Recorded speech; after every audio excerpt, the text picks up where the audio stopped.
nibbling at this. Very little, because I've been doing stuff around the house. I just want to keep nibbling at it and taking care of things. So, yeah. You notice the weather's too nice. I don't want to be in here doing body work. But the bottom line is I have to come in here and do body work. So, but temperature's definitely down. This door's been closed all day. It's 75 in here now, and it looks like 65% humidity. So that's not bad. It's a beautiful day outside. So it's supposed to start warming back up tomorrow. Okay, guys, this is what I have to actually work on next. Okay, because this is the hinge for the rear door. This big ugly thing in my hand. And I'm not going to touch the car after holding this thing. There's still grease on it. Not a lot. Most of the hinge is actually clean. It's just like grease and oily shit right there. And kind of like right there. You could probably count on your hands how many times I opened these back doors when I owned it. Bottom line is the B pillar. You can touch right there.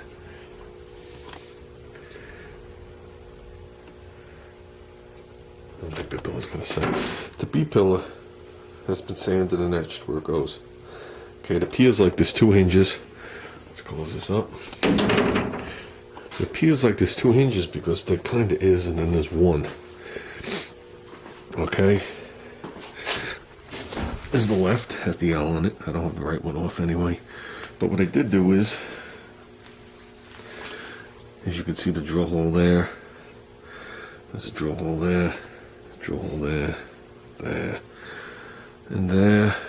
Because I really don't mind drilling holes in these hinges.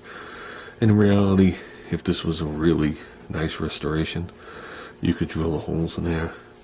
And when you bolt it back on, like this hinge will be bolted on the car minus the door when we paint it, you could just fill that in with something and you'd never notice. Smear a little Bondo in there, sand it, and you'll be good to go for life.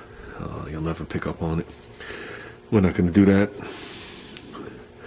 Bottom line is, it's two individual hinges. The pin is on an angle. Okay, it's really weird. Then you got this big plate that's on the car. And the reason I'm showing you all this is you can't pull this pin, and it has nothing to do with the spring. When the pin goes through right there on the upper part of the screen, right above the blurry spot. Yes, the other camera is right behind the blurry spot with a dead battery. It's swedged.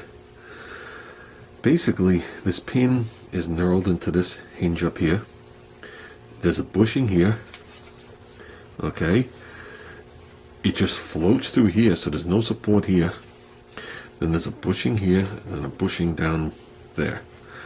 And this lower hinge actually operates independent of the upper hinge, even though they move together. So basically, when you open and close the door, you're opening and closing actually this flat part, and it is riding on a bushing here. It is riding on a bushing here and here. I think they make these independent like that, so when you bolt it to the door, it's, in case it's not right, it could just bolt right to it and make their life easier. There's the stop pin right there, so when you open up the door, it's that pin. Basically what I have to do is, or what I want to do is, I'm going to take this to work tomorrow. I want to clean it. I got to be careful. The paint isn't as thick on this as the front ones were. But anything I seem to clean these with, the paint gets gooey, and that becomes a problem. Okay, most of it is unpainted, as you can see. That's not dirt. Well, there's dirt on top of it. But that light colored is just metal. Okay, so when it's on the car, bolted like this, they never painted there, for whatever reason.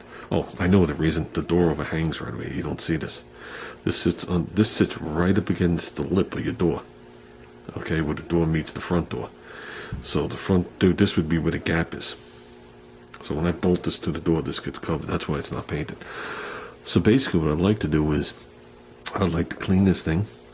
I'd like to etch it. Okay, on all the back sides especially. I'd like to bolt it back on with the door, realign the door using all the holes, see if all that works, because I still got the striker on. And after that's done, I'd like to pull the door off and leave this in the jamb. And when I paint the jambs, this will be in there. Okay, I'll get more paint on it than they did. But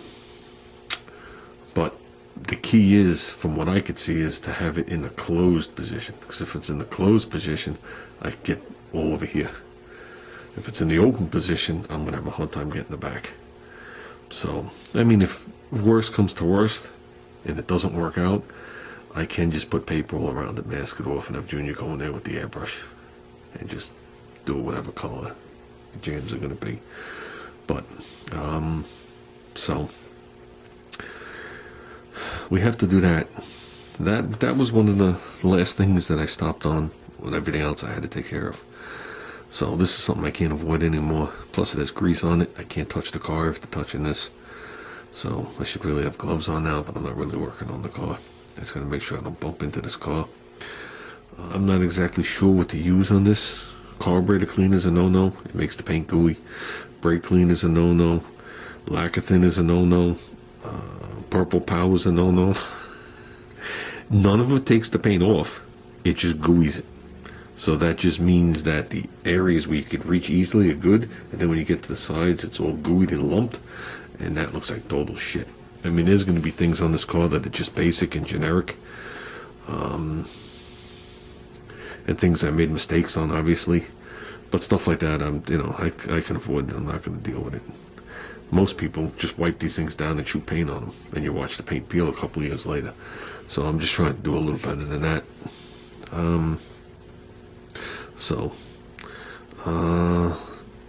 I think the other hinges, I think I cleaned them. I started with safety clean, and that's how I got it. I mean, you can see this lump of grease right here. It's hard as a rock. Look at that. Oh, it's right there, that big lump. I was just prying it over. I can't do it and film at the same time. There you go. Look at that. So, but with that said, there's no reason to get into any kind of bushings. There was no play in these doors. There's no nothing. If it wasn't for that swedge right there, I would slide this pin out. But I'm not de-swedging this thing, and I don't know why the swedge is in that exact spot. I think it's something to do with that lower hinge, and I really don't want to find out when I gotta hunt one of these things down on the internet to buy one that's all old and shitty, as opposed to one that's barely used. So this is tomorrow's project at work. But like I said, you probably won't see a video here till at least Tuesday. I'm thinking, I guess that's about it. Not much, like I said, happening. I'm easing into the car. I still got stuff I gotta do. So